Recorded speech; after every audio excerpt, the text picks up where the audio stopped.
1947 भारत आज़ाद हुआ। सड़कों पर जश्न था, हर तरफ खुशियां थीं। लेकिन उसी दिन इतिहास का सबसे दर्दनाक अध्याय भी लिखा जा रहा था। एक ऐसी लकीर खींची गई जिसने सिर्फ जमीन नहीं, लाखों परिवारों को बांट दिया। इस लकीर का नाम था पार्टीशन ऑफ इंडिया। 1947 का विभाजन, जहां इंसानियत राजनीति और धर्म के बीच फंस गई। लाखों लोग बेघर हुए, लाखों मारे गए और करोड़ों की जिंदगी हमेशा के लिए बदल गई। लेकिन सवाल आज भी वही है, आखिर भारत का विभाजन क्यों हुआ? 1857 की क्रांति के बाद अंग्रेज समझ चुके थे कि अगर हिंदू और मुसलमान एकजुट रहे तो भारत पर राज करना मुश्किल होगा। इसलिए अंग्रेजों ने अपनाई नीति डिवाइड एंड रूल। धीरे धीरे धर्म के आधार पर राजनीति शुरू हुई।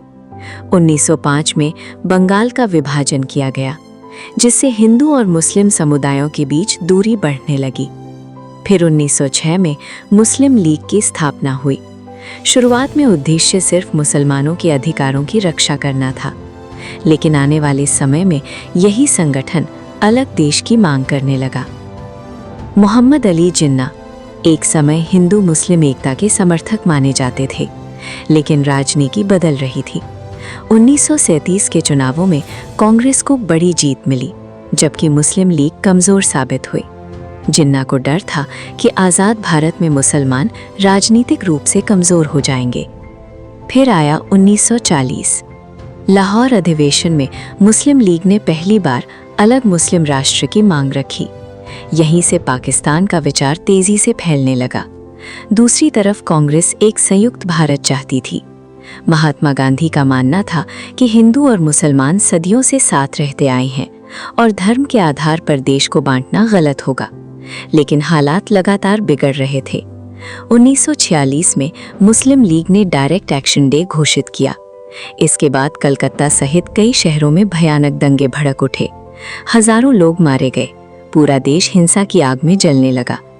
1947 तक ब्रिटेन समझ चुका था कि अब भारत पर राज करना संभव नहीं है। लॉर्ड माउंटबेटन को भारत का आखिरी वायसराय बनाकर भेजा गया।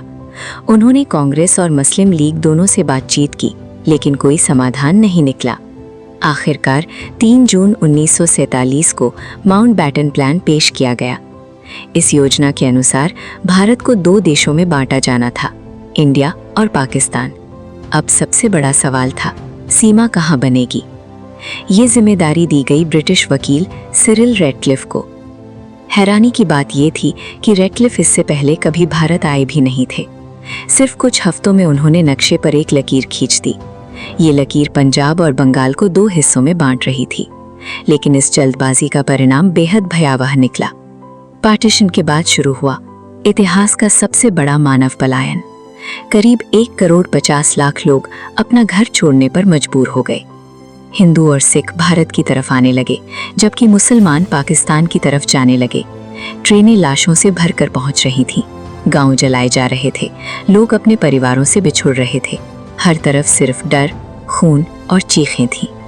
इतिहासकारों के अनुसार करीब 10 से 15 लाख लोगों की जान गई।